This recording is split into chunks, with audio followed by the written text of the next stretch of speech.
Exams కి రోజు రావాలి. Okay sir. మిగతా మీ ఫ్రెండ్స్ అందరూ కూడా ఒకళ్ళిద్దరికి కనీసం జాయిన్ అయ్యేలా చూడాలమ్మా మీరు అందరూను. గుడ్ ఎందుకంటే మార్నింగ్ సార్. మనకి వెరీ గుడ్ మార్నింగ్ మా రెగ్యులర్గా చెప్పుకునేదే ఇది. ఫస్ట్ సెమిస్టర్లోనే ఉన్నారు కాబట్టి ఇప్పుడు సెకండ్ సెమ్కి వచ్చాము. బట్ 3 years డ్యూరేషన్లో మీ సీనియర్స్ లా కాకుండా మీకు ఇలాంటి పరిస్థితులు మీరు ఫేస్ చేస్తారు కాబట్టి ఆన్లైన్ అని అలాగా నెట్వర్క్ ఇష్యూస్ ఇవన్నీ కూడా ఉంటాయి కాబట్టి మెల్లమెల్లగా మీ ఫ్రెండ్స్కి కూడా కమ్యూనికేట్ చేసి అందరూ కూడా జాయిన్ అవ్వడానికి చూడండి. ఇలాంటి ఆన్లైన్ మెకానిజంకి అలవాటు పడాలి మనం. రైట్. సో ఎవరు వెంకట సాయి కొప్పుల వస్తున్నామా రెగ్యులర్గా నువ్వు సాయి? సార్ వస్తున్నా సార్. కనీసం ప్రతి స్టూడెంట్ ఇంకొక 2-3 ఫ్రెండ్స్కి చెప్తూ జాయిన్ చేయడం. చాలా మంది పాపం హెల్ప్ చేశారు అలాగా వాట్సాప్ గ్రూప్ క్రియేషన్లో కానీ ఇన్ఫర్మేషన్ పాస్ ఆన్ చేయడంలో కానీ చాలా మంది మనకి వర్కౌట్ చేస్తున్నారు. బట్ స్టిల్ ఇంకా అటెండెన్స్ పరంగా మనకి ఇబ్బంది అవుతుంది కాబట్టి కొద్దిగా అందరికీ చెప్పండి. నేను కూడా రెగ్యులర్గా చెప్తున్నాను వాళ్ళందరికీ. రైట్. సో ఒక 2 minutes వెయిట్ చేద్దాం, మళ్ళీ ఇంకెవరైనా జాయిన్ అయితే క్లాస్ స్టార్ట్ చేస్తున్నాం.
Welcome and good morning once again all.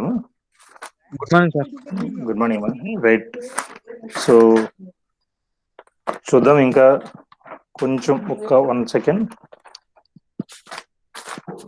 ఎవరెవరు వస్తున్నారు? అనిత, మాధురి, పల్లవిను, పల్లవి, దెన్ కిషోర్, దిలీప్, కార్తీక్, వెంకట సాయి, ఐశ్వర్య. వాయిస్ వినబడుతుందమ్మా నాది? స్లోగా వినిపిస్తుంది సార్. స్లోగా. నిన్న కూడా లీలావతి. Good morning. మా ఏం వాయిస్ వినబట్లేదా? వినిపిస్తుంది సార్ కానీ కొంచెం స్లోగా. ఓకే ఓకేనమ్మా. ఈ బయట సౌండ్స్ రాకుండా ఇయర్ ఫోన్స్ పెడుతున్నాను, దానివల్ల కూడా కొద్దిగా డిస్టర్బెన్స్ వస్తుంది. అదర్వైజ్ చూద్దాం. మరీ మీరు వినడానికి కూడా ఇబ్బంది పడితే అప్పుడు చెప్పండి. అదర్వైజ్ కంటిన్యూ చేద్దాం. రైట్. సో 2-3 ఇష్యూస్ అమ్మా మనకి. నిన్న ప్రిన్సిపల్ సార్ నది అడిగాము కొన్ని డీటెయిల్స్.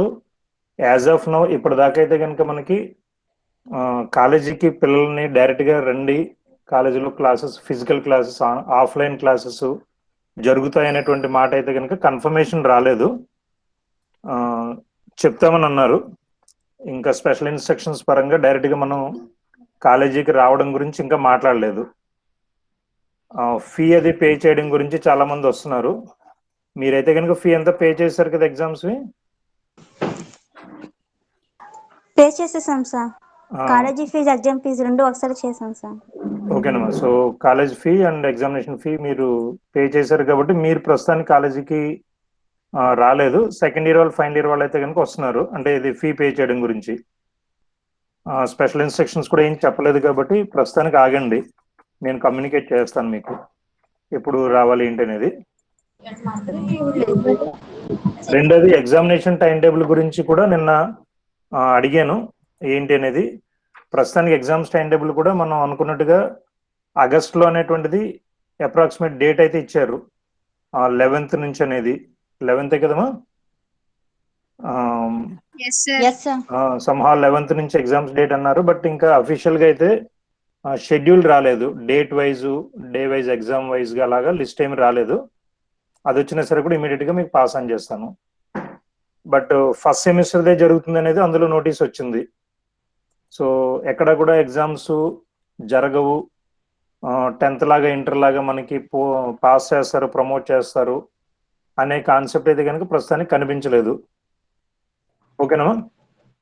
సో ప్రస్తుతానికి అందరికీ కూడా క్లాస్ ఎగ్జామ్స్ జరుగుతాయనే మాటనే చెప్తున్నారు. ఫస్ట్ సెమిస్టర్ ఎగ్జామ్కి ఇప్పుడు ఒక 20 days టైం ఉంది కాబట్టి ఇఫెడల్ వాళ్ళు అనుకున్నట్టుగా 11th నుంచి స్టార్ట్ చేస్తే చూద్దాం. మధ్య మధ్యలో సెకండ్ సెమిస్టర్ సిలబస్ కూడా అవ్వాలి కాబట్టి దాన్ని కూడా ఎగ్జామ్స్ ఇమీడియట్గా పెడతారు కాబట్టి సెకండ్ సెమిస్టర్ ఫస్ట్ సెమిస్టర్ ప్యారల్గా చెప్తూ వెళ్తాను. వీలైనంత వరకు ఫస్ట్ సెమిస్టర్ మీద ఎక్కువ ఫోకస్ చేద్దాం. ఎగ్జామినేషన్ పరంగా కరెక్ట్గా ఒక 5 minutes అమ్మా. నేను జస్ట్ ఆ డీటెయిల్స్ కూడా మీకు చెప్తాను. 2 minutes వెయిట్ చేయండి.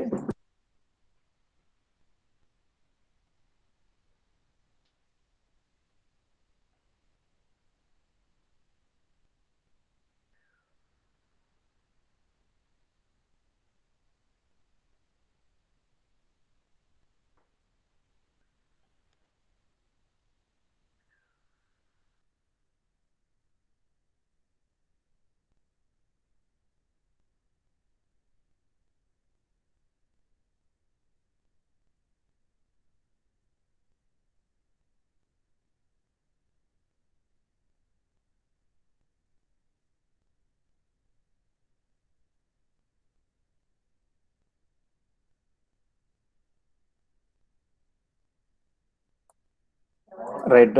సో ఎగ్జామ్స్ పరంగా అయితే కనుక ఫస్ట్ సెమిస్టర్ సెకండ్ సెమిస్టర్కి సంబంధించి ప్యారలల్గా క్లాసెస్ హ్యాండిల్ చేస్తాను.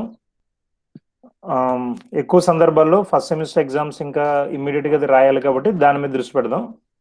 సెకండ్ సెమ్ కూడా సిలబస్ కంప్లీట్ చేసుకోవాలి కాబట్టి మళ్ళీ అవి కూడా ఇమ్మీడియట్ ఎగ్జామ్స్ ఉంటాయి కాబట్టి వాటికి సంబంధించిన డీటెయిల్స్ ప్యారలల్గా చూద్దాం. అది రైట్. సో ఏదైనా ఇంకా ఇంపార్టెంట్ ఇష్యూ డిస్కస్ చేసేది ఉందమ్మా? క్లాసులకి ప్రత్యేకించి ఇప్పుడు ఇమీడియట్గా చెప్పలేదు. రేపటి నుంచి లాక్డౌన్ కొద్దిగా ఇంకా ఫ్రీ అవుతుంది కాబట్టి మేబీ మండే నుంచి ఏమైనా చెప్తే చూడాలి. ఎగ్జామినేషన్ ఫీ అది పే చేశారు కాబట్టి దానికి సంబంధించిన ఇష్యూ లేదు. బట్ మీరందరూ కూడా క్లాసెస్కి రెగ్యులర్గా ఆన్లైన్లో కూడా అటెండ్ చేయకపోతే హాల్ టికెట్ ఇచ్చేటప్పుడు మాత్రం ఇబ్బంది అవుతుంది. అదొకసారి అందరికీ కమ్యూనికేట్ చేసుకోండి. అలానే ఇంటర్నల్ ఎగ్జామినేషన్స్ సంబంధించి మీరు అసైన్మెంట్స్ రాయమని చెప్పాను. మరి ఆ అసైన్మెంట్స్ ఎంతవరకు రాశారు, ఎంతమంది మెయిల్ పెట్టారు అనేది ఒకసారి చూడండి. మీరందరూ కూడా క్లాస్ సెమినార్ చెప్పడానికి, ప్రాజెక్ట్ వర్క్ లాంటిది చేయడానికి కూడా ప్రిపేర్డ్గా ఉండండి. అవి కూడా స్ట్రీమ్లైన్ చేద్దాం. సో మీరు రేపటి నుంచి క్లాస్ సెమినార్ చెప్తారమ్మా 1 by 1? చెప్తాం సార్. తలొక స్టూడెంట్ ఒక 5 minutes ఒక క్వశ్చన్ గురించి మాట్లాడుదురు కానీ okay sir. Me video on చేసుకుని ఒక 5 minutes మీరు ఎక్స్ప్లెనేషన్ చెప్దురు కానీ అది ఇంటర్నల్ మార్క్స్ కూడా హెల్ప్ అవుతుంది. సో ఇవి బేసిక్ ఇష్యూస్, మనందరికి కూడా ఇంపార్టెంట్ ఇష్యూస్. చూడండి, ఇంకెవరైనా ఏదైనా స్పెషల్ టాపిక్ ఉంటే ఒకసారి చెప్పండి.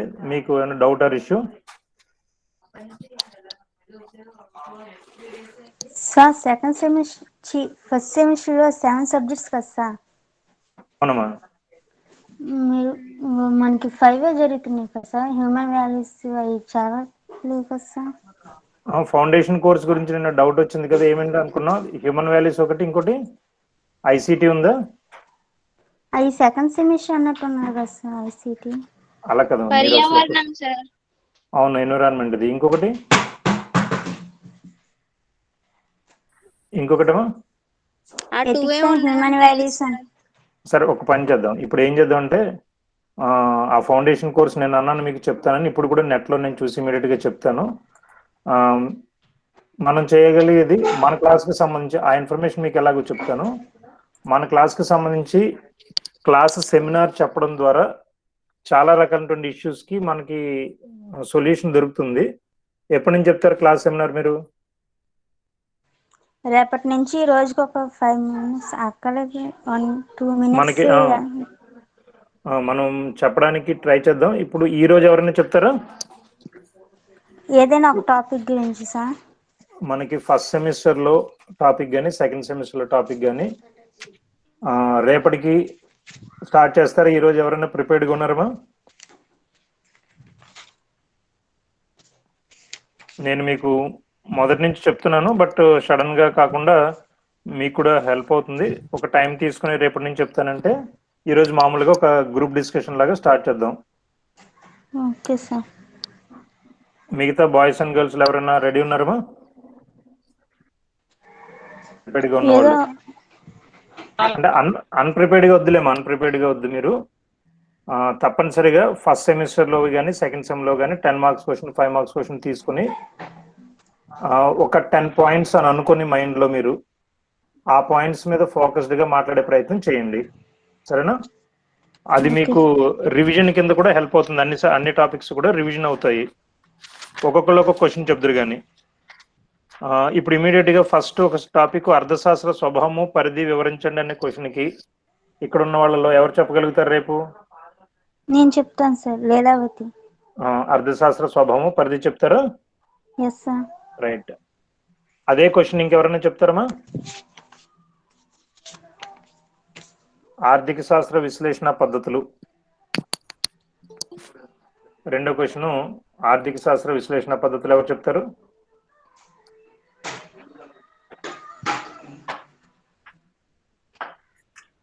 రైట్. ఈసారి అయితే మీకు చాయిస్ ఇస్తున్నాను. ఒకవేళ చాయిస్ లేకపోయినా సరే కూడా అందరూ కామన్ క్వశ్చన్ చెప్పే ప్రయత్నం చేద్దరు కానీ ఆర్థిక శాస్త్ర స్వభావము పరిధి, ఆర్థిక శాస్త్ర విశ్లేషణ పద్ధతులు, ఈ 2 క్వశ్చన్స్ గురించినటువంటి డిస్కషన్ రేపటి క్లాస్లో చేద్దాము. దానికి ప్రిపేర్డ్గా ఉండండి. రైట్. సో ఈరోజు అవర్లో ఒక్కసారి క్విక్గా మీకు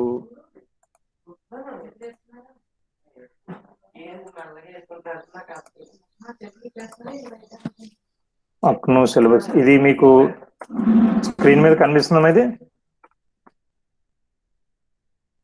కనిపిస్తుంది సార్. ఓకే. కనబడుతుంది. సో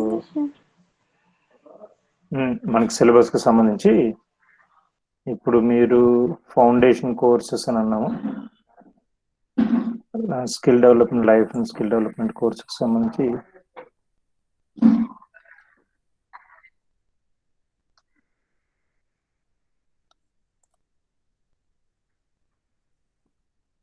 ఇది యూజీ ప్రోగ్రామ్ అని అంటాం. ఇందులో మనకి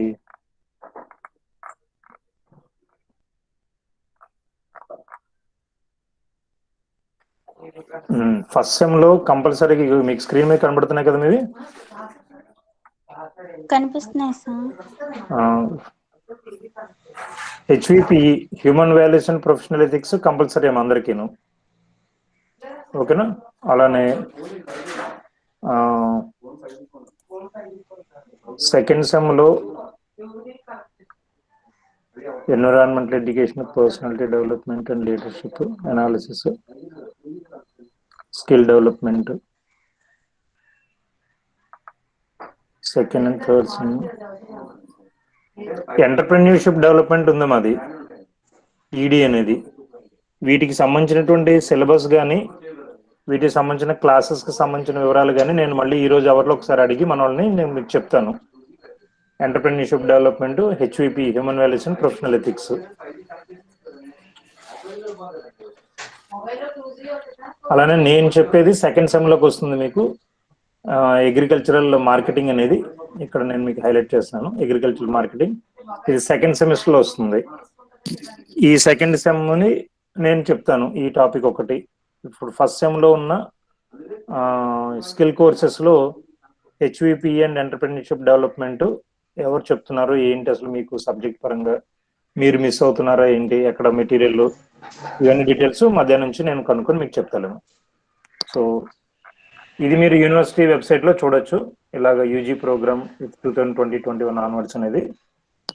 సరే, సో ఇప్పుడు 3 ఇష్యూస్. ఒకటి కాలేజీకి ఎప్పటి నుంచి రావాలి, రెండవది ఫౌండేషన్ కోర్సెస్ లాంటివి ఏంటి, మూడవది exam fee and details, and నాలుగవది ఇంటర్నల్ ఎగ్జామినేషన్స్కి సంబంధించి మనం క్లాస్ సెమినార్స్తో స్టార్ట్ చేసుకోవడం. ఈ టాపిక్స్ అన్ని కూడా మీకు కొంత ఐడియా వచ్చి ఉంటాయి ఇప్పటికి. చూద్దాం. సో మిగతా వాళ్ళందరూ కూడా ఇక్కడ ఉన్న వాళ్ళు 1 by 1 నేను చెప్తాను, అలానే మీరు కూడా అది ఫాలోఅప్ చేద్దరు. కానీ దెన్ 2 minutes. సో ఫస్ట్ అను అంటే ఎవరం ఇక్కడ? అను ఎవరిది? ఒకసారి అటెండెన్స్ చెప్పడం. అను ఎవరు? సార్ అనుమిష సార్, ఏ గ్రూప్ అమ్మా? BA special English sir. Special English అనుమిషనా? అవును సార్. ఓకేనా, అనుమిష.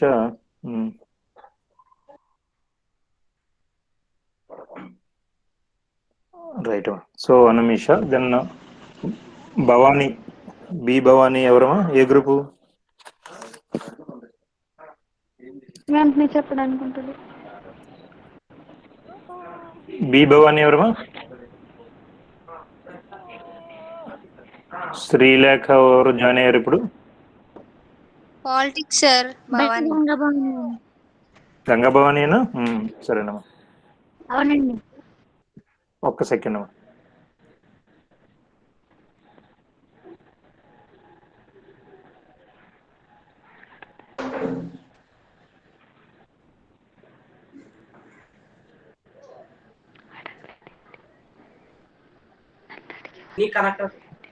నేను ఒక్కసారి నెట్వర్క్ మార్చి మీకు కనెక్ట్ చేస్తున్నాను. ఒక 2 minutes అదే హోల్డ్లో ఉండండి అందరూ. మిగతా అటెండెన్స్ కూడా తీసుకుంటాను.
సార్ పిలిచినప్పుడు నిద్రపోకుండా పలకరేంటి? ఏంటి పల్లవి? ఏమా వినబడిందా పల్లవి అన్నది? నీకు వినబడలేదా? చెప్పనా? సరే, రైట్. నెట్ కనెక్షన్ నాకు కొద్దిగా ఇబ్బంది అయ్యి నేను ఆగింది.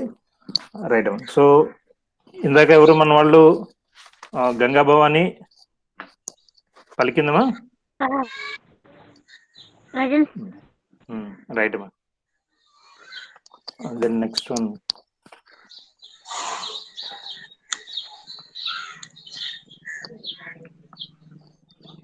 దెన్ దిలీప్ కుమారమా? ఎక్కడ K దిలీపా? హెచ్ఈపినా?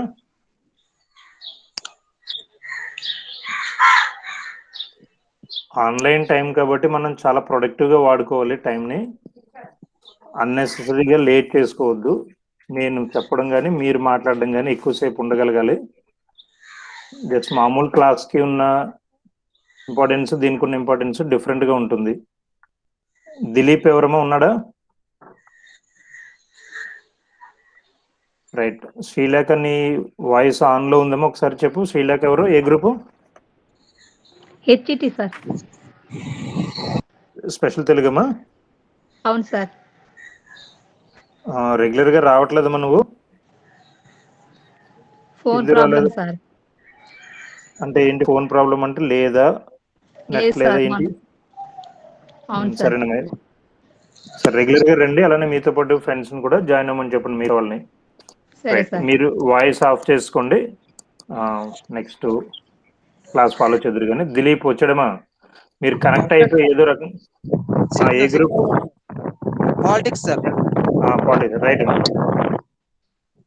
Okay then next one Dilip తర్వాత దెన్ ఐశ్వర్యనా? Politics sir. Politics Aishwarya. Right. Karthik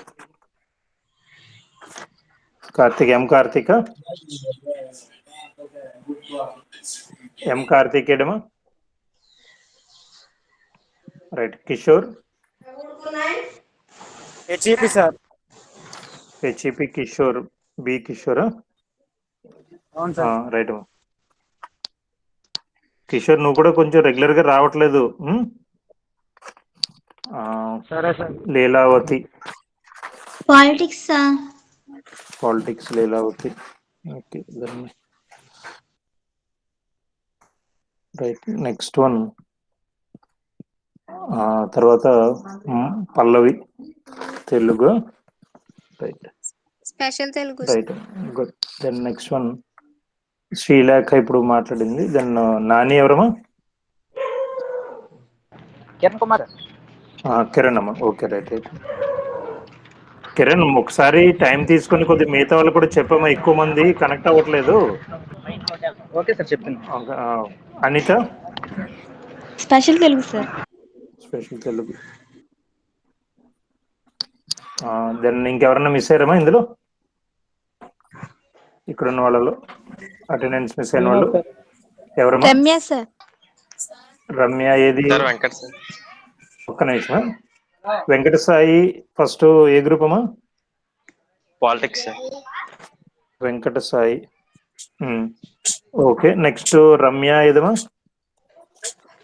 special Telugu sir. ఎవరు? రమ్య అన్న మాట్లాడుతుందా పల్లవి మాట్లాడుతుందా? Ramya sir. Okay right. Then next one ఇంకా ఎవరు మిస్ అయింది? శ్రీనాథ్. సార్. శ్రీనాథ్ ఏ గ్రూప్ అమ్మా నువ్వు? HEP sir. పాలిటిక్స్.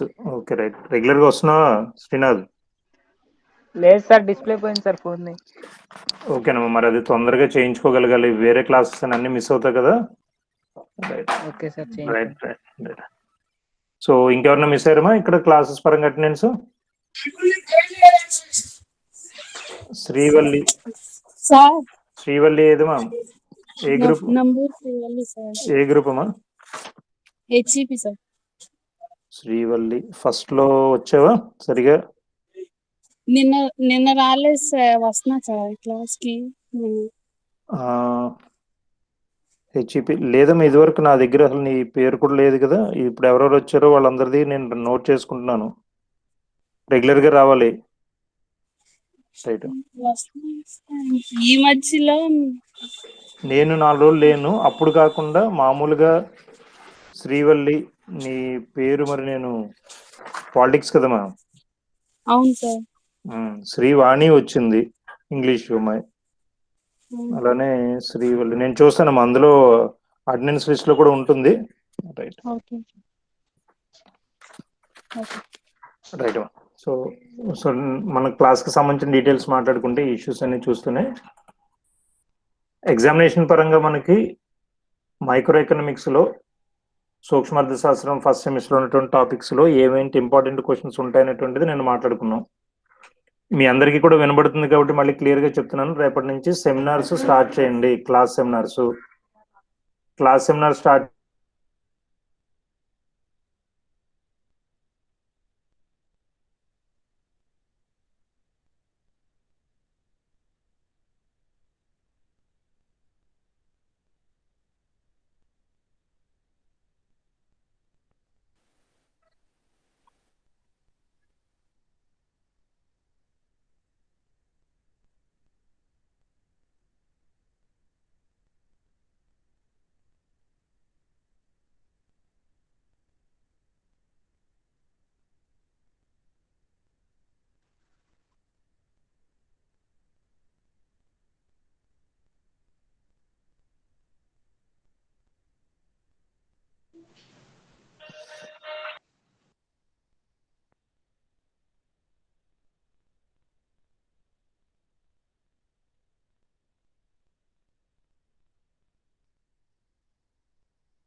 సార్ ఎందుకు మ్యూట్లో పెట్టారు?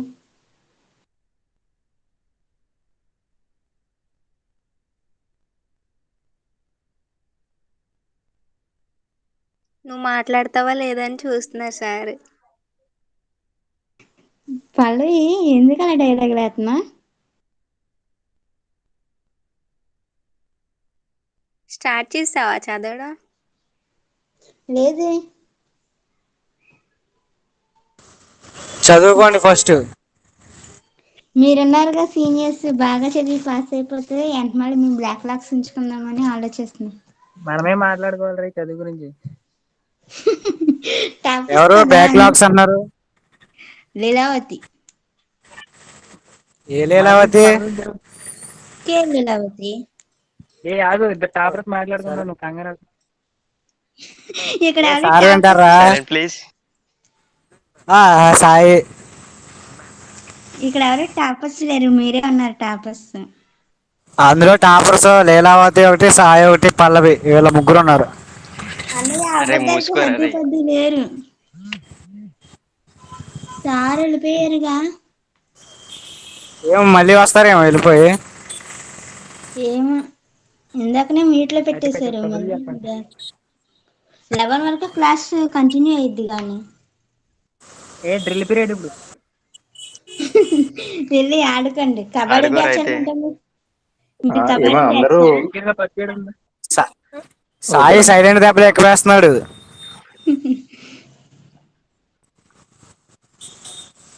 మీకు క్లాసు సంబంధించిన డీటెయిల్స్ మాట్లాడమంటే ఎవరు మాట్లాడలేదమ్మా. మామూలు విషయాలు కబుర్లు బాగానే చెప్పుకుంటున్నారు. సో సరే సార్. నార్మల్ టాపిక్స్ లోంచి మీరు సరదాగా ఉంటూనే క్లాసులో ఎలా ఉంటామో అలాగే ఉంటూనే అట్ ది సేమ్ టైం క్లాస్కి సంబంధించిన డీటెయిల్స్ అడిగినప్పుడు రెస్పాండ్ అవ్వడం మీద కూడా దృష్టి పెట్టండి. అది మీకు హెల్ప్ అవుతుంది. ఖచ్చితంగా మీరు మామూలుగా ఉండేలాగానే ఉండండి. ఆన్లైన్ క్లాస్ మీకు అదే చెప్తున్నాను కదా ఇందాక, 3 years కూడా మీకు ఆన్లైన్ క్లాసెస్ ఉండే స్కోపే కనబడుతుంది. అంటే కోవిడ్ లాంటిది ఉన్నా లేకపోయినా సరే కూడా యూజీసీ లాంటి వాళ్ళు సంస్థలన్నీ కూడా గవర్నమెంట్ అన్ని మనల్ని ఆన్లైన్లో కూడా ఎక్కువ క్లాసెస్ కండక్ట్ చేసుకోమని చెప్తుంది. ఆన్లైన్ మెటీరియల్ అనేటువంటిది సపోర్ట్ చేయమని చెప్తుంది. ఆ కాంటెక్స్లో మీకు కమింగ్ 3 years లో కూడా మీ డిగ్రీ అంతా కూడా ఎక్కువ సందర్భాల్లో ఆన్లైన్లో ఉండే స్కోప్ ఉంది. కాబట్టి దీనికి కూడా మీరు అలవాటు పడడానికి చూడండి. రేపటి నుంచి ఇంటర్నల్ ఎగ్జామ్స్కి సంబంధించి క్లాస్ సెమినార్స్ రూపంలో నేను మార్కులు వేసే ప్రయత్నం చేస్తాను. తప్పనిసరిగా అందరూ కూడా క్లాస్కి రావడంతో పాటుగా సెమినార్ చెప్పడానికి ప్రిపేర్డ్గా ఉండండి. మీ చాయిస్ ఆఫ్ క్వశ్చన్స్ మీరు చెప్పండి. ఒకవేళ కనుక మీకు క్వశ్చన్స్ ఏదైనా డౌట్ ఉంటే కనుక అర్థశాస్త్ర స్వభావము పరిధి ఒక ప్రశ్న, ఆర్థిక శాస్త్ర విశ్లేషణ పద్ధతులు ఇంకొక ప్రశ్న, ఈ 2 ప్రశ్నలు కూడా తప్పనిసరిగా అందరూ చెప్పే ప్రయత్నం చేయండి. ఇవి కాకుండా మీరు ఏదైనా వేరే ఏ క్వశ్చన్ చెప్తామన్నా ఫస్ట్ సెమిస్టర్లో సెకండ్ సెమిస్టర్లో అది మీ చాయిస్, మీరు చెప్పడానికి ట్రై చేయండి. కనీసం 5 minutes మాట్లాడగలగాలి. మినిమం ఒక 10 points మంచివి క్లాస్లో మీకు ఎగ్జామినేషన్లో ఎలా రాస్తామో వాటికి సంబంధించినటువంటి పాయింట్స్ డిస్కస్ చేయడం బెటర్ అవుతుంది. లైక్ ఆర్థిక శాస్త్ర స్వభావము పరిధి అనగానే దాని యొక్క నిర్వచనం చెప్పడం కానీ, అర్థం చెప్పడం కానీ, దాని ఉపయోగాలు చెప్పడం కానీ, అందులో ఒక 5 లేదా 10 ముఖ్యమైనటువంటి పాయింట్స్ తీసుకొని 1 by 1 ఎక్స్ప్లెయిన్ చేయడం కానీ, ఈ రూపంలో మీరు చెప్పే ప్రయత్నం చేయండి. దానికి నేను మార్క్స్ వేస్తాను, మీ అటెండెన్స్ పరంగా కూడా దానికి లింక్ చేస్తాను. రేపొద్దున హాల్ టికెట్ అది ఇచ్చేటప్పుడు కూడా మీకు హెల్ప్ అవుతుంది. మీతో ఫ్రెండ్స్ కూడా జాయిన్ అవ్వమని చెప్పండి. ఒకవేళ ఎవరికైనా ఇప్పుడే కిరణ్ ఫోన్ చేసాడు, ఎవరో ఒకళ్ళు 2 నెంబర్స్ ఇచ్చాడు. అలాగే ప్రతి స్టూడెంట్ కూడా ఇంకో 2-3 చెప్పి జాయిన్ చేయమని చెప్పండి.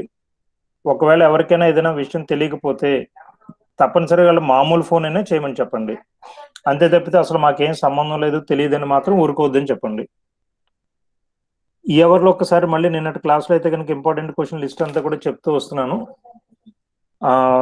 సూక్ష్మార్థశాస్త్రం క్వశ్చన్స్ రాసేటప్పుడు మిమ్మల్ని కూడా అడుగుతున్నది, సూక్ష్మార్థశాస్త్రం అని అంటే ధరల గురించి మాట్లాడుతుంది అనేటువంటి అంశం కనుక మీకు మైండ్లో ఉంటే, ఆ ధరలు అనేటువంటిది ఎందుకు ఏర్పడతాయి అనేటువంటి అవగాహన మీకు ఉంటే కనుక సబ్జెక్ట్ని మీరు సులువుగా అర్థం చేసుకోగలుగుతారు. ధరలు ఎందుకు ఉంటాయి, ఏ కాంటెక్స్ట్లో ధరల గురించి మాట్లాడతాం అనేటువంటి అంశాల గురించి మీకు స్పష్టత కూడా వస్తుంది.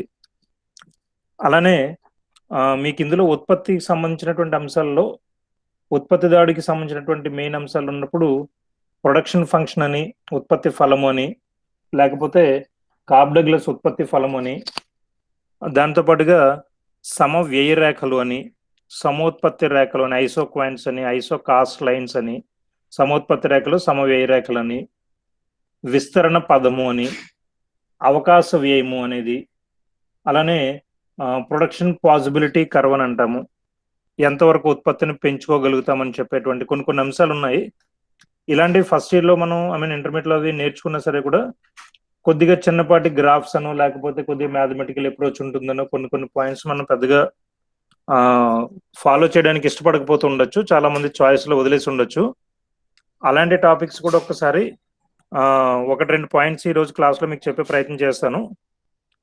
చూడండి, ఇందులో ఎస్పెషల్లీ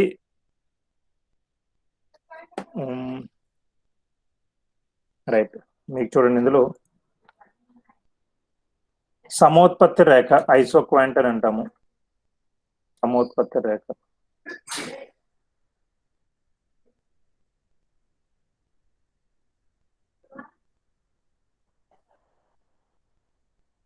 బోర్డు మీద సమోత్పత్తి రేఖలు కనబడుతున్నాయా? ఓకేనమ్మా. సో ఇప్పుడు ఈ లెసన్లో మీకు ఉన్నటువంటి టైంలో నేను చెప్పడానికి ట్రై చేస్తున్నది ఏంటంటే, మైక్రో ఎకనామిక్స్లో ఫస్ట్ సెమిస్టర్లో మీకు ఉన్నటువంటి సూక్ష్మ అర్థశాస్త్రం అనేటువంటి పాఠాల్లోంచి మనకున్నటువంటి 5 పాఠాలలో 3వ పాఠం అయినటువంటి ఉత్పత్తి అనేటువంటి అంశానికి సంబంధించి, ప్రొడక్షన్ అనేటువంటి దానికి సంబంధించి 3-4 అంశాల గురించి నేర్పే ప్రయత్నం చేస్తాను. ఆల్రెడీ చెప్పుకున్నవే ఇంకొంచెం డీప్గా మాట్లాడుకోవడానికి. ఉత్పత్తిదారుడు, ఉత్పత్తి అనేటువంటి అంశాల గురించి మాట్లాడేటప్పుడు సాధారణంగా మనం చరానుపాతాల సూత్రము, తరహాను అనుసరించిన ప్రతిఫలాల సూత్రము, అంతర్గత బహిర్గత ఆదాలు, కాబ్డగ్లస్ ఉత్పత్తి ఫలము, ఇలాంటి అంశాల గురించి మాట్లాడుకుంటూ ఉంటాం. ఉత్పత్తి అంటే ఏంటి అసలు? బేసిక్గా వస్తువులను, సేవలను ఉత్పత్తి చేయడము. అయితే దాన్ని ఇంకొక డీప్ మీనింగ్లో మనం ఎలా మాట్లాడుకుంటామంటే, ప్రయోజనాన్ని ఉత్పత్తి చేయడము, ప్రయోజనాన్ని తయారు చేసుకోవడము. వస్తువులను, సేవలను తయారు చేసుకునేది ప్రయోజనాన్ని పొందడానికి. కానీ వస్తువులు, సేవలు అనేవి ఆటోమేటిక్గా ప్రకృతిలో డైరెక్ట్గానే దొరుకుతాయి కాబట్టి ఒక మనిషిగా మనం చేసేది ఏముండదు, డైరెక్ట్గా వాటిని ఏదో రూపంలో వాడుకుంటాము. కానీ మనం దేనిని సృష్టిస్తున్నాము? కొత్తగా ఉత్పత్తిని, ప్రయోజనాన్ని సృష్టిస్తున్నాము, ప్రయోజనాన్ని ఉత్పత్తి చేస్తున్నాము, యూటిలిటీని క్రియేట్ చేస్తున్నాము. So production is nothing but creation of utility. మనం వస్తువులను సేవలను ఉత్పత్తి చేస్తున్నామనే మాట వాడినా వస్తువులు సేవలు అనేవి డైరెక్ట్ గా కాకపోయినా ఇండైరెక్ట్ గా ప్రకృతి నుంచి వచ్చినాయే కాబట్టి మనిషిగా మనం వాటిని ఏం తయారు చేయలేదు కాబట్టి మనిషిగా మనం చేసింది ఏంటని అడిగితే కనుక ప్రయోజనాన్ని ఇచ్చేలాగా వాటిని మార్చుకోగలగడం. సో ప్రయోజనాన్ని సృష్టిస్తున్నాము, సో యూటిలిటీని క్రియేట్ చేసుకుంటున్నాము. సో ప్రయోజనాన్ని సృష్టించడమే ఉత్పత్తి. సో అందరూ ఎవరిని అడిగితే వాళ్ళు చెప్పగలగాలి ఉత్పత్తి అంటే ఏంటని అడిగితే కనుక ప్రయోజనాన్ని సృష్టించడము. ఓకేనా? సో చెప్పడానికి ట్రై చేయడము. ఉత్పత్తి అంటే ఏంటి ఇక్కడ మనకి? ప్రయోజనాన్ని సృష్టించడం. Good. So creation of utility, ప్రయోజనాన్ని సృష్టించడము. ఇక్కడ ఆల్రెడీ ఇప్పుడు మనం ల్యాప్టాప్ మొబైల్ వాడుతున్నాము. దీంట్లో ఉన్నటువంటి ఇనుము, ప్లాస్టిక్, లేకపోతే ఎలక్ట్రానిక్ ఐటమ్స్ ఇవన్నీ కూడా ప్రకృతిలో ఎక్కడో చోట డైరెక్ట్ గా ఇండైరెక్ట్ గా దొరుకుతున్నాయి.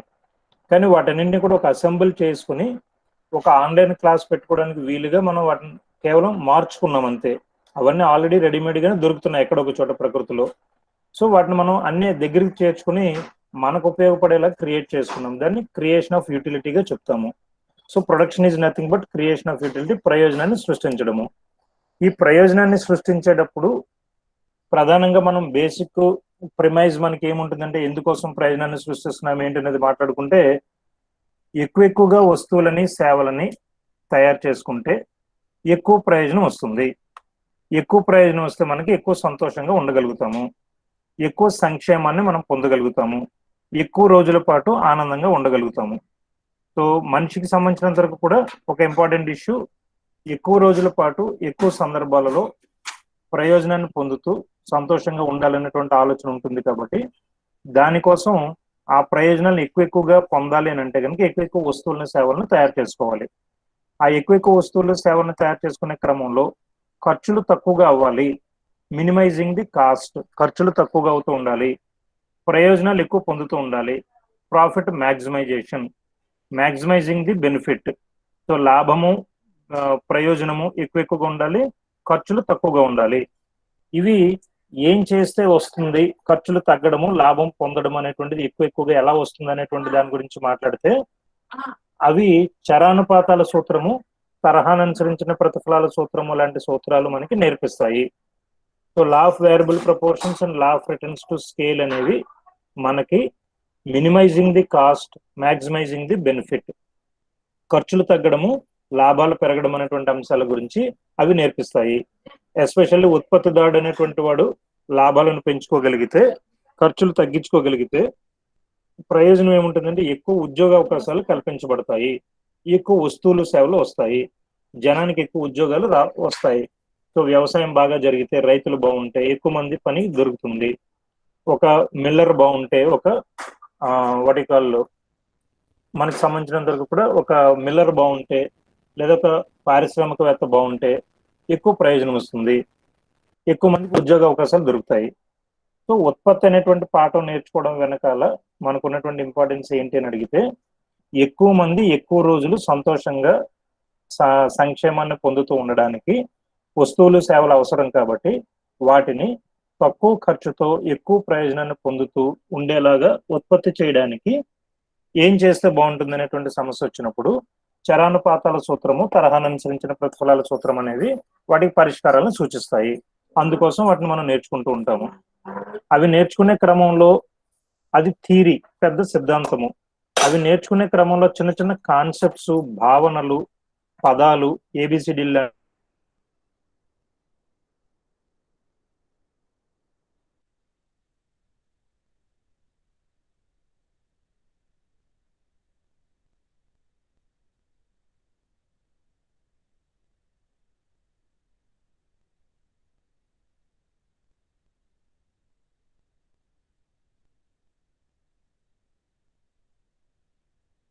ఇవన్నీ విస్తరణ పదము అనేటువంటివి, ఇలాంటి వాటి మీద కూడా మీకు అవగాహన ఉండాలి.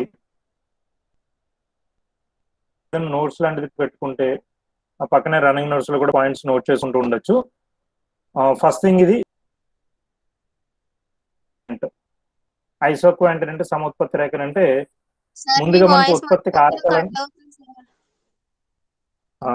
One moment Sujan.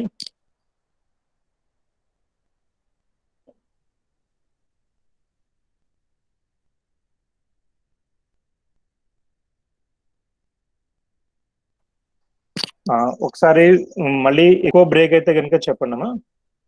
సమ ఉత్పత్తి రేఖ గురించి మాట్లాడుతున్నాము.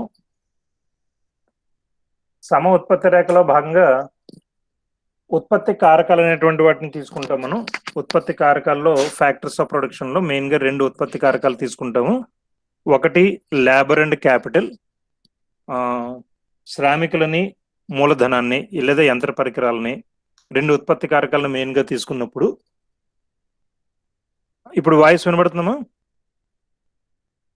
వినిపిస్తుంది సార్. ఓకే ఓకేనమ్మా. లేబర్ అండ్ క్యాపిటల్ అనేటువంటి 2 ఉత్పత్తి కారకాలను తీసుకుంటే గనక రెండింటినీ కూడా ఎక్స్ అక్షం మీద వై అక్షం మీద, ఎక్స్ అక్షం మీద శ్రామికులను తీసుకుని వై అక్షం మీద మూలధనము లేదా యంత్ర పరికరాలను గనక తీసుకుంటే గనక ఈ 2 ఉత్పత్తి కారకాలని కూడా వేరు కాంబినేషన్స్ లో వాడినప్పుడు సమానమైనటువంటి ఉత్పత్తిని మనం పొందగలగడానికి అవకాశం ఉండేటువంటి పరిస్థితి ఉంటుంది. దాన్ని ఆ బిందువులన్నింటినీ కూడా కాంబినేషన్స్ లో చూపిస్తూ వాటిని కలిపితే గనక ఏర్పడే రేఖను సమోత్పత్తి రేఖగా పిలుస్తాము. పేరులోనే ఉంది చూడండి, సమానమైన ఉత్పత్తిని సూచించే రేఖ. సాధారణంగా ఒక రేఖ అంటే ఏంటి? ఒక లైన్ అంటే బిందువుల సముదాయము. When you join different points, so రకరకాలైనటువంటి బిందువులను కనుక కలుపుతూ వెళ్తున్నట్లయితే మనకు ఒక లైన్ వస్తుంది. సో ఆ బిందువు అంటే ఏంటి? శ్రామికుల సంఖ్య అలానే మూలధనం యొక్క సంఖ్య. సో డిఫరెంట్ కాంబినేషన్స్ లో ఒక 100 బస్తాల ధాన్యాన్ని ఉత్పత్తి చేయాలని అంటే గనక సపోజ్ 20 మంది శ్రామికులు అలానే ఒక 20 యంత్ర పరికరాలు కావాలి. అప్పుడు ఈ బిందువు ద్వారా మనకు ఆ విషయం తెలుస్తుంది. 100 బస్తాల ధాన్యాన్ని వ్యవసాయ రంగంలో ఉత్పత్తి చేసే క్రమంలో 20 మంది శ్రామికులు కావాలి, 20 పనిముట్లు కావాలి. ఆ రెండింటిని కూడా XY అక్షాల మీద తీసుకున్నప్పుడు ఆ రెండింటి కాంబినేషను, సముదాయము, ఒక చాయిస్ ఈ బిందువు ద్వారా మనకు అర్థమవుతుంది. అలానే అదే 100 బస్తాల ధాన్యాన్ని ఉత్పత్తి చేయడానికి కొన్ని సందర్భాల్లో ఆ ఊళ్ళో లేకపోతే ఆ రైతుకి డబ్బులు లేనప్పుడు శ్రామికుల సంఖ్యను అతను పెంచుకోవచ్చు. దాదాపు ఒక 35 మంది శ్రామికులను పెంచుకుని ట్రాక్టర్లు కానీ లేకపోతే వేరే కొత్త రకమైనటువంటి యంత్రాలు, మెషిన్స్ కానీ ఇవన్నీ లేనప్పుడు వాటి సంఖ్యను తగ్గించుకోవచ్చు. 10 యంత్రాలనే వాడుకోవచ్చు. సో 10 యంత్రాలు వాడి 35 మంది లేబర్ని కనుక వాడితే ఇది ఇంకొక సముదాయము, ఇంకొక కాంబినేషన్ బిందువు. సో ఈ బిందువు మనకి ఏం సూచిస్తుందంటే each point or each particular ఈ బిందువులన్నీ కూడా మనకి ఈ లైన్ మీద ఏం సూచిస్తున్నాయంటే శ్రామికులు మరియు మూలధనం యొక్క కాంబినేషన్ ని సూచిస్తున్నాయి, సముదాయాలను సూచిస్తున్నాయి. సో వేరు కాంబినేషన్స్, వేరు సముదాయాలను ఈ బిందువులు సూచిస్తున్నప్పటికీ కూడా అవన్నీ కూడా కలిపితే మనకి ఏర్పడేటువంటి రేఖ ఒకటే ఉత్పత్తిని లైన్ ని సూచిస్తుంది. సమోత్పత్తి రేఖగా పిలుస్తూ ఉంటాము. ఐసో అంటే సమానము, క్వాంటిటీ పరిమాణము. సమ ఉత్పత్తి రేఖ ఒకే రకమైనటువంటి ఉత్పత్తిని తెలియజేసేటటువంటి వేరు బిందువుల సముదాయాలను కలిపిగా ఏర్పడేటువంటి రేఖ సమోత్పత్తి రేఖ అవుతుంది. సో ఇది మనకి 5 మార్క్స్ క్వశ్చన్ గా ఎక్కువగా రావడానికి అవకాశం ఉంటుంది. దీని మీనింగ్ ఏంటంటే సింపుల్ థింగ్, మనం ఎప్పుడైనా ఏదైనా ఒక వస్తువుని కొనుక్కోవాలన్నా, తయారు చేసుకోవాలన్నా దానికి కావాల్సినటువంటి ఉత్పత్తి కారకాలన్నీ కూడా ఫిక్స్డ్ గా ఉండకపోవచ్చు. వేరు కాంబినేషన్ లో వాడుకుంటూ ఉండొచ్చు. అలాంటి కాంబినేషన్ సూచించేటువంటి రేఖనే ఐసోక్వాంట్ గా పిలుస్తాము. సపోజ్ మనకి ఒక రోజులో 6 అవర్స్ ఉన్నాయి. ఈ 6 అవర్స్ లో రకరకాల కాంబినేషన్ లో మనం 6 అవర్స్ ని చెప్పుకోవచ్చు కాలేజీకి సంబంధించి. అన్ని రోజులు సేమ్ పీరియడ్సే కాకుండా, సేమ్ అవర్స్ డైరెక్ట్ గా రెగ్యులర్ గా మనం చెప్పుకున్నట్టుగా కాకుండా రకరకాల కాంబినేషన్స్. రోజు ఫస్ట్ అవర్ ఎకనామిక్స్ కాకుండా ఫస్ట్ అవర్ లో ఇంకొక special Telugu, special English, history, politics చెప్పుకోవచ్చు.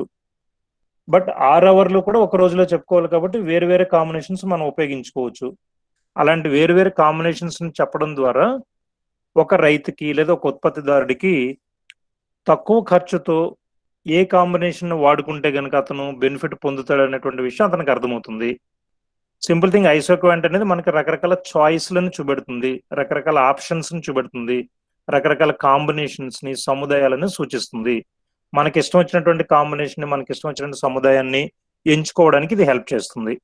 సో ఐసోక్వాంట్ అనేటువంటిది ఈ విషయం గురించి మాట్లాడుతుంది మనకి. సో ఎగ్జామినేషన్ లో మీరు ఐసోక్వాంట్ గురించి రాయాలంటే సమ ఉత్పత్తి రేఖ అనేటువంటిది రాయాలంటే సమానమైన ఉత్పత్తిని సూచించేటటువంటి వేరువేరు బిందువులను కలపగా ఏర్పడేటువంటి రేఖను సమోత్పత్తి రేఖగా పిలుస్తాము. ఈ గ్రాఫ్ మనం వేయాల్సి ఉంటుంది. ఇది ఎందుకోసం మాట్లాడతామంటే ఉత్పత్తిదారుని సమతౌల్యం అనేటువంటి అంశం గురించి మాట్లాడేటప్పుడు అందులో ఫస్ట్ పార్ట్గా ఇది మాట్లాడతాము. నెక్స్ట్ ఇక్కడే సమ వ్యయ రేఖను గనక తీసుకుంటే ఇదిగో ఇది సమ వ్యయ రేఖ. ఐసో కాస్ట్ లైన్ అనేది మీకు కనబడుతుంది. ఐసో కాస్ట్ చూద్దాం. ఇక్కడ మీకు ఐసో కాస్ట్ లైన్ సమ వ్యయ రేఖ.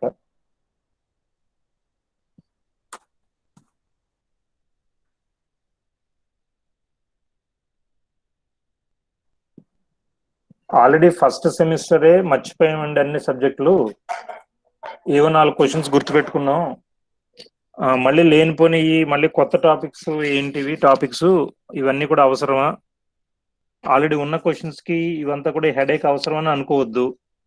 మనకి టైం అనుకోకుండా దొరికింది కాబట్టి వీలైనంత వరకు కూడా ఎక్కువ విషయాలను మీరు నేర్చుకోగలిగితే, ఎక్కువ టాపిక్స్ నేర్చుకోగలిగితే ఎగ్జామినేషన్ పరంగా కాకపోయినా మీకు ఫర్దర్గా ఫ్యూచర్లో ఉపయోగపడతాయి.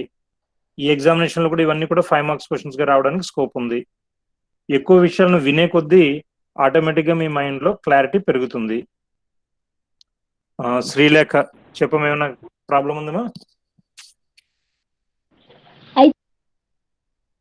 చెప్పమ్మా, పర్వాలేదు. మీరు ఏదైనా డిస్కషన్ ఉంటే ఇప్పుడు చెప్పండి. సరే, మీరందరూ కూడా ఏదైనా డౌట్ ఉన్నప్పుడు ఇమీడియట్ గా హ్యాండ్ రైజ్ చేయడం ద్వారా కానీ వాయిస్ ఆన్ చేసుకోవడం ద్వారా కానీ మాట్లాడండి. లేకపోతే కనుక లాస్ట్ 5 minutes నేను అలాగ అడుగుతాను. నెక్స్ట్ క్లాస్ కూడా మీరు 11 కల్లా వెళ్దురు కానీ లాస్ట్ ఇంకొక 7-9 minutes ఈ క్లాస్ కంటిన్యూ చేస్తాను. సో ఐసో కాస్ట్ లైన్ అనేది ఉంది ఇంకొకటి. ఈ ఐసో కాస్ట్ లైన్ ఏం చెప్తుందంటే సమ వ్యయ రేఖ, సమానమైన వ్యయాన్ని వ్యయాల యొక్క కాంబినేషన్స్ ని చూపించేటువంటి రేఖ ఇది. ఇక్కడ ఇందాక మనం శ్రామికులని అలానే యంత్ర పరికరాలని మనం ఏదైతే XY అక్షాల మీద తీసుకున్నామో వాటిని గనక మనం మార్కెట్లో కొనుక్కునేటప్పుడు రైతు లేదా ఉత్పత్తిదారుడు లేదా మన దగ్గర ఉండేటువంటి డబ్బుల ఆధారంగా ఎంతెంత మంది లేబర్ని, ఎంతెంత క్యాపిటల్ని, యంత్ర పరికరాలను కొనుక్కోవచ్చు అని చూపించడానికి ఉపయోగపడేటువంటి రేఖని ఐసో కాస్ట్ లైన్ గా పిలుస్తాము. ఐసో కాస్ట్ లైన్ సమ వ్యయ రేఖ. ఇవన్నీ కూడా ఉదాసీనత వక్రరేఖల విశ్లేషణలో భాగంగా మనం వినియోగదారుడి సమతౌల్యము అనే పాఠాలు నేర్చుకున్నప్పుడు ఉదాసీనత వక్రరేఖ అని అలానే సమానమైనటువంటి ప్రయోజనాన్ని సూచించేటువంటి రేఖని ఇలాంటి పదాలు ఉపయోగించుకొని మనం వినియోగదారుడి సమతౌల్యంలో కూడా ఇవన్నీ నేర్చుకున్నాం. అవే వ్యయము, ఉత్పత్తిదారుడు అనేటువంటి పదాలు ఉపయోగించి ఇందులో నేర్చుకుంటాం. ఏం కన్ఫ్యూజన్ అవసరం లేదు. చాలా చిన్న గ్రాఫ్స్ అవి. మీకు అర్థం అవడం గురించి కొంత ఎక్స్ప్లెనేటివ్ గా చెప్పిన మామూలుగా మీకు అర్థమైన తర్వాత చాలా సింపుల్ పాయింట్స్ ఇవన్నీ కూడాను. వినియోగదారుని సమతౌల్యం లాగానే ఉత్పత్తిదారుని సమతౌల్యం కూడా ఉంటుంది. ఆ ఉత్పత్తిదారుని సమతౌల్యంలో భాగంగా ఇవన్నీ కూడా మనం నేర్చుకుంటున్నాం. సో సమ వ్యయ రేఖ. ఇందాక మనం నేర్చుకున్నది సమ ఉత్పత్తి రేఖ. ఉత్పత్తిదారుడు తన దగ్గర ఉన్నటువంటి ముడి పదార్థాలని, యంత్ర పరికరాలని, ఉత్పత్తి కారకాలని ఉపయోగించి ఎంత ఉత్పత్తి చేసుకోవచ్చు అనేటువంటి విషయం గురించి మాట్లాడేది సమ ఉత్పత్తి రేఖ. ఆ ఉత్పత్తిని చేయడానికి ఎంత ఖర్చు అవుతుంది అని తెలియజేసేటువంటిది సమ వ్యయ రేఖ. ఇప్పుడు నెక్స్ట్ లెవెల్లో ఉత్పత్తిదారుని సమతౌల్యము. దీన్ని ప్రొడ్యూసర్స్ ఈక్విలిబ్రియం గా చెప్తాము.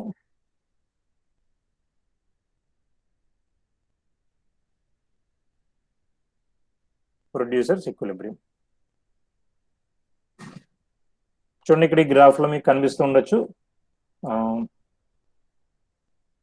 ఎక్కడైతే కనుక ఈ సమ వ్యయ రేఖలు, సమోత్పత్తి రేఖలు టాంజెంట్ గా ఉంటాయో, ఎక్కడైతే కనుక టాంజెంట్ అంటే స్పర్శ బిందువుగా ఉంటుంది. ఇక్కడ సమ వ్యయ రేఖ ఇలాగ క్రాస్ గా ఉన్నటువంటి రేఖలు, ఈ వక్ర రేఖలు సమ ఉత్పత్తి రేఖలు, ఇలాంటివన్నీ కూడా గ్రాఫ్ లోకి తీసుకున్నప్పుడు ఈ రెండవ రేఖ చూడండి.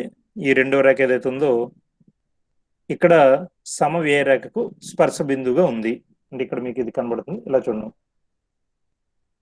స్పష్టంగా కనబడుతుంది. ఇక్కడ అనేక సమ వ్యయ రేఖలు ఉన్నాయి. ఆ సమ వ్యయ రేఖల్లో మధ్యలో ఉన్నటువంటిది ఇక్కడ స్పర్శ బిందువుగా ఉంది. సమ వ్యయ రేఖ, సమ ఉత్పత్తి రేఖ ఎక్కడైతే స్పర్శ రేఖలుగా ఉంటాయో ఆ బిందువు ఉత్పత్తిదారుడి సమతౌల్యాన్ని సూచిస్తుంది. దీని ఆధారంగా తనకి ఏమర్థమవుతుందంటే, అతను అనుకున్నటువంటి కొన్ని వస్తువులను ఉత్పత్తి చేయాలంటే ఎంతమందిని పని వాళ్ళని పెట్టుకోవచ్చు, ఎన్ని ఉత్పత్తి కారకాలైనటువంటి ముడి పదార్థాలని లేకపోతే యంత్ర పరికరాలని కొనుక్కోవాల్సి ఉంటుంది అనే విషయం అతనికి స్పష్టమవుతుంది. 200 బస్తాల ధాన్యాన్ని పండించాలని అంటే ఎంతమందిని పనిలోకి పెట్టుకోవాలి, ఎన్ని యంత్ర పరికరాలను తెచ్చుకోవాలి అనే విషయం అతనికి స్పష్టత వస్తుంది. ఇవన్నీ కూడా ఉత్పత్తిదారుడు చిన్న చిన్న లెవెల్లో ఉత్పత్తి చేసేటప్పుడు మనసులోనే ఆటోమేటిక్గా ఇలాంటి గ్రాఫ్స్ గీసుకోగలుగుతారు. కానీ కోట్లాది రూపాయల వ్యయంతో ఉత్పత్తి చేసేటువంటి పెద్ద పెద్ద సంస్థలన్నీ కూడా ఇలాగ గ్రాఫ్స్ ఉపయోగించి కంప్యూటర్స్ ఉపయోగించుకొని వాళ్ళ ఎస్టిమేట్స్ తయారు చేసుకుంటూ ఉంటారు. సో 200 వస్తువులు తయారు చేయాలన్నా, 200 బస్తాలు ఉత్పత్తి చేయాలన్నా, లేదా 200 సిమెంట్ బస్తాలు తయారు చేయాలన్నా, ఇలా వాళ్ళ ఒక ఉత్పత్తి స్థాయి అని అనుకున్నప్పుడు ఆ ఉత్పత్తి స్థాయిని అందుకోవడానికి ఎంతమందిని పనిలోకి పెట్టుకోవాలి, ఎన్ని ఉద్యోగాలు కల్పించాలి, అలానే ఎంత ముడి పదార్థాన్ని తీసుకురావాలి, ఎన్ని యంత్రాలు తీసుకురావాలి, ఎంత పెట్టుబడి తీసుకురావాలి, ఎంత అప్పులకి తెచ్చుకోవాలి వడ్డీలకి, ఇలాంటివన్నీ కూడా వాళ్ళు ఎస్టిమేట్ వేసుకోవడానికి ఈ గ్రాఫికల్ రిప్రజెంటేషన్ అంతా కూడా ఉపయోగపడుతుంది. సో 3 పాయింట్స్ వస్తున్నాయి మనకి. ఇది సమ ఉత్పత్తి రేఖ, ఓకేనా, సమ ఉత్పత్తి రేఖ. రెండోది సమ వ్యయ రేఖ, సమ వ్యయ రేఖ. మూడోది రెండు కూడా స్పర్శ బిందువుగా ఉండేటువంటి అంశము. సో సమ వ్యయ రేఖ, సమ ఉత్పత్తి రేఖలు, వీటిని మనం ప్రొడ్యూసర్స్ ఈక్విలిబ్రియంగా చెప్తున్నాము, ఉత్పత్తిదారుని సమతౌల్యంగా చెప్తున్నాము. ఇంకొకటి లాస్ట్ పాయింట్ చెప్పి క్లోజ్ చేసుకోవచ్చు. ఇది ఎక్స్పాన్షన్ పాత్ అని అంటాము. ఎక్స్పాన్షన్ పాత్, విస్తరణ పదము, విస్తరణ పదము. సో విస్తరణ పదంలో చూడడం, ఇందాక మనం మాట్లాడుకున్నటువంటి ఉత్పత్తిదారుని సమతౌల్యం అని సూచించే బిందువులు ఏవైతే ఉన్నాయో, సమ వ్యయరేఖ ఉంది, సమ వ్యయరేఖ ఉంది, సమ ఉత్పత్తి రేఖ ఉంది. ఆ రెండు స్పర్శ బిందువులుగా ఉన్నాయి ఇక్కడ. ఇది ఒక బిందువు అవుతుంది. అలానే ఇంకొక ఉత్పత్తి స్థాయి దగ్గరికి వెళ్ళినప్పుడు మళ్ళీ సమవ్యయ రేఖ, సమ ఉత్పత్తి రేఖ మళ్ళీ టాంజెంట్ గా కనబడుతున్నాయి. ఇంకొక హయ్యర్ లెవెల్ ఆఫ్ ప్రొడక్షన్ దగ్గరికి వెళ్ళినప్పుడు, అంటే ఇది 100 బస్తాల స్థాయిని సూచిస్తుంది, 200 బస్తాలు, 300 బస్తాలు, ఇలాగా ఉత్పత్తిని పెంచుకునే కొద్దీ మనకి వేరు ఉత్పత్తిదారుని సమతౌల్య బిందువులు కనబడుతూ ఉంటాయి.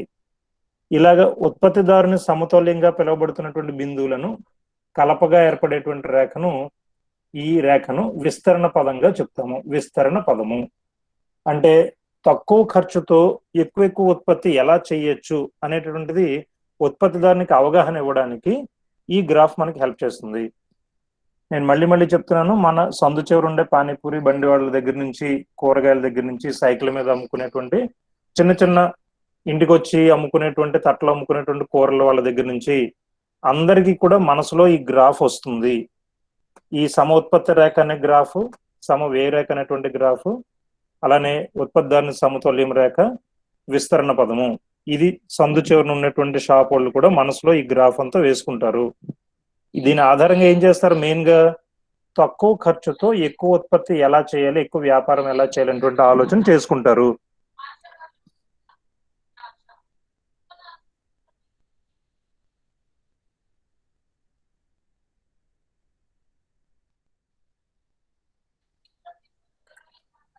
సో చిన్న వ్యాపార సంస్థల వాళ్ళకి కూడా ఇవన్నీ కూడా మనసులో ఆటోమేటిక్ గా ఈ రిప్రజెంటేషన్ వస్తుంది. కానీ ఎక్కడ ఇది ఇంకా హెల్ప్ అవుతుంది అంటే, ఎక్కువ మొత్తాలలో కోట్లాది రూపాయలతో ఎక్కువ వస్తువులు తయారు చేసేటువంటి వాళ్ళందరికీ కూడా ఇది ఆటోమేటిక్ గా కంప్యూటర్ రూపంలోనూ, గ్రాఫికల్ రిప్రజెంటేషన్ రూపంలోనూ, గ్రాఫ్స్ రూపంలోనూ ఇవన్నీ వేసుకోవడం ద్వారా వాళ్ళు ఇందాక అనుకున్నట్టుగా ఆప్టిమైజేషన్ అని అంటాము. Minimising the cost, maximising the profit. Minimising the cost, maximising the profit. ఖర్చు తగ్గించుకోవడము, లాభాలను పెంచుకోవడం అనేటువంటి అంశాల మీద ఆప్టిమైజేషన్ అని అంటాము. దాని మీద వాళ్ళు నిర్ణయాలు తీసుకోవడానికి ఈ గ్రాఫ్స్ అన్ని కూడా హెల్ప్ చేస్తాయి. ఉత్పత్తిదారుడికి ఎక్కువ లాభాలు సంపాదించడానికి ఇవన్నీ కూడా హెల్ప్ చేస్తాయి. ఉత్పత్తిదారుడు ఎవరో అంబానీ వాళ్ళకో, ఎయిర్టెల్ వాళ్ళకో ఎక్కువ లాభాలు వస్తే మనకేంటి లాభం అని అడిగితే, ఎక్కువ ఉద్యోగ అవకాశాలు కల్పించబడతాయి, ఎక్కువ వస్తువులు సేవల యొక్క నాణ్యతతో కూడిన ఉత్పత్తి పెరుగుతుంది. కాబట్టి ఒక సమాజంలో ఉత్పత్తిదారుని ప్రోత్సహించడం అనేది వ్యవసాయ రంగాన్ని, పరిశ్రమల్ని, సేవా రంగాల్ని ప్రోత్సహించడం ద్వారా సాధారణ ప్రజలకి వస్తువులు సేవలు లభిస్తాయి, ఆదాయం అనేది లభిస్తుంది. దానికోసం ఉత్పత్తిదారుడు ప్రయోజనకరంగా ఎక్కువ ఉత్పత్తిని ఎలా చేస్తాడో ఎకనామిక్ స్టూడెంట్స్ గా మనం నేర్చుకోవాల్సి ఉంటుంది. సో ప్రొడ్యూసర్స్ ఈక్విలిబ్రియం, ఉత్పత్తిదారుని సమతౌల్యము అంటే ఉత్పత్తిదారుడు తక్కువ ఖర్చుతో ఎక్కువ వస్తువులని ఎక్కువ లాభసాటిగా ఉత్పత్తి చేయడము అనే అంశము ప్రొడ్యూసర్స్ ఈక్విలిబ్రియం గా చెప్తాము. అది సాధించడం అనేటువంటిది అత్యవసరం అవుతుంది. దానికి ఏం చేయాలో నేర్చుకునే క్రమంలో చరానుపాతాల సూత్రం నేర్చుకుంటాము, తరహానుసరించిన ప్రతిఫలాల సూత్రం నేర్చుకుంటాము. అవి అర్థం అవడానికి ఈ బిందువులన్నీ కూడా మనం తెలుసుకోవాలి. 1 సమ ఉత్పత్తి రేఖ, 2 సమ వ్యయ రేఖ, 3 ఉత్పత్తిదారుని సమతౌల్యము, 4 విస్తరణ పదము. ఓకేనా? సో ఇవి బేసిక్ టాపిక్స్. సో ఇక్కడతో ఈ క్లాస్ ప్రస్తుతానికి క్లోజ్ చేసి నెక్స్ట్ లెవెల్లో మళ్ళీ మీరు నెక్స్ట్ క్లాస్కి అటెండ్ చేద్దరు. కానీ ఫౌండేషన్ కోర్స్కి సంబంధించిన డీటెయిల్స్ నేను చెప్తాను నెక్స్ట్ అవర్లో. రేపటి నుంచి మళ్ళీ సెమినార్స్ స్టార్ట్ చేసుకోండి. ఇప్పుడు కొత్తగా ఎవరైనా అటెండెన్స్ తీసుకునే వాళ్ళు కానీ ఎవరైనా మీకు ఏదైనా డౌట్ ఆర్ ఇష్యూ ఉంటే చెప్పేవాళ్ళు కానీ మాట్లాడండి. సార్ యూట్యూబ్లో సిఎస్టిఎస్ జిడిసి అని కొడితే ఆన్లైన్ క్లాసులు ఉన్నాయి కదా సార్, స్టార్ట్ అయిన దగ్గర నుంచే వస్తున్నాయి సార్. అంతకుముందు అవి రావట్లేదు సార్. అంతకు ముందు అంటే నాకు ఎప్పుడు అంటే ఫస్ట్ సెమిస్టర్ మీకు సంబంధించిన ఫస్ట్ సెమిస్టర్వి మనం ఆఫ్లైన్లో చెప్పుకున్న దానికి జనరల్గా ఇందులో మనం ప్లేస్ చేయలేదమ్మా. మామూలు క్లాసెస్వి మనం అంటే వెరీ బిగినింగ్లో మీరు స్టార్టింగ్లో జాయిన్ అయ్యారు కదా, స్టార్టింగ్లో మనం రెగ్యులర్ క్లాసెసే కదా చెప్పుకున్నాము. ఆ రెగ్యులర్ క్లాసెస్కి సంబంధించిన వీడియోస్ మనం ప్లేస్ చేయలేకపోయాము, ఎందుకంటే ఫిజికల్ క్లాసెస్ చెప్పేటప్పుడు అవి యూట్యూబ్లో పెట్టము మనము. ఓన్లీ ఇప్పుడు ఆన్లైన్ క్లాసెస్ స్టార్ట్ అయినప్పటి నుంచి మాత్రమే ఆన్లైన్ క్లాసెస్ యూట్యూబ్లో పెడతాము. మీకు అంతకు ముందు కూడా స్పెషల్గా ఏదైనా కావాలంటే కనుక ఇలా డౌట్స్ రూపంలో చెప్తూ ఉంటాను. అవైతే కనుక ఉండవు అందులో. డైరెక్ట్ ఆన్సర్ ఏమో క్లాసులు కాలేజీకి వస్తే మీరు ఆ క్లాసులు యూట్యూబ్లో ఉండవు, మనం ఆన్లైన్ క్లాసెసే ఉంటాయి. ఈసారి నుంచి మీరు చెప్పిన ఐడియా కూడా బాగానే ఉంది. మన క్లాసులో మామూలు కాలేజీకి వచ్చి చెప్పుకునేటప్పుడు కూడా రికార్డు చేద్దాం ఈసారి. ఓకేనా? అది మీ జూనియర్స్కి హెల్ప్ అవుతుంది. రైట్. ఓకే, మీకు ఇంకా చెప్పండి. నేను తిరిగిసారి ఇంకా సైన్స్కి సంబంధించినవి వస్తున్నాయి సార్. మిగతా ఏం రావట్లేదు sir. First semester second semester అయినా ఆన్లైన్ క్లాసెస్ స్టార్ట్ అయిన దగ్గర నుంచి ఇంగ్లీషు స్పెషల్. ఓకే, మీ డౌట్ నాకు అర్థమైంది. దానికి ఏంటంటే సిసిఈ అని ఉంటుంది, కమిషనరేట్ ఆఫ్ కాలేజియేట్ ఎడ్యుకేషన్ అనేది సిసిఈ. మీకు అన్ని కూడా బోర్డు మీద చెప్తున్నాను కదా, సిసిఈ అనేటువంటిది. ఆ సిసిఈ వెబ్సైట్లో మీకు డీటెయిల్స్ దొరుకుతాయి. ఇది కనిపిస్తుందా క్లాస్లో? కనిపిస్తుంది సార్. సిసిఈ డాట్ ఒక 5 minutes apcce.gov.in అని ఉంది. ఈ వెబ్సైట్లోకి వెళ్తే కనుక మీకు క్లాసు కనిపిస్తుంది. ఇందులో మీకు కనిపిస్తాయి. మీకు ఒక లాగిన్ పాస్వర్డ్లు ఇస్తారు, ఇదివరకు ఇచ్చే ఉంటారు. ఒక లేకపోతే తీసుకోండి. ఇక్కడ చూడండి ఎల్ఎంఎస్, ఈ సురేష్ గారిది ఫోటో కింద ఇక్కడ ఎల్ఎంఎస్ అని ఉంది. ఇలాంటి చోట మీకు వీడియోస్ దొరుకుతాయి, మిగతావన్నీ కూడా. ఓకేనా? రైట్. ఇంకేదైనా? రైట్. అలా అయితే ఇప్పుడు ప్రస్తుతం ఈ క్లాస్ నేను క్లోజ్ చేస్తున్నాను. నెక్స్ట్ క్లాస్లో మనం జాయిన్ అవుదాం. ఫౌండేషన్ కోర్సుల గురించి సిలబస్లో మీరు యూనివర్సిటీ వెబ్సైట్లో చూడండి, నేను కూడా చెప్తాను మీకు. రేపు సెమినార్కి ప్రిపేర్ అవ్వడం. ఇంకెవరైనా అటెండెన్స్ చెప్పకపోతే చెప్పండి, మిగతా డౌట్స్ తర్వాత మాట్లాడదాం. Good luck. మీరు లాగౌట్ అయిపోవచ్చు. Thank you sir.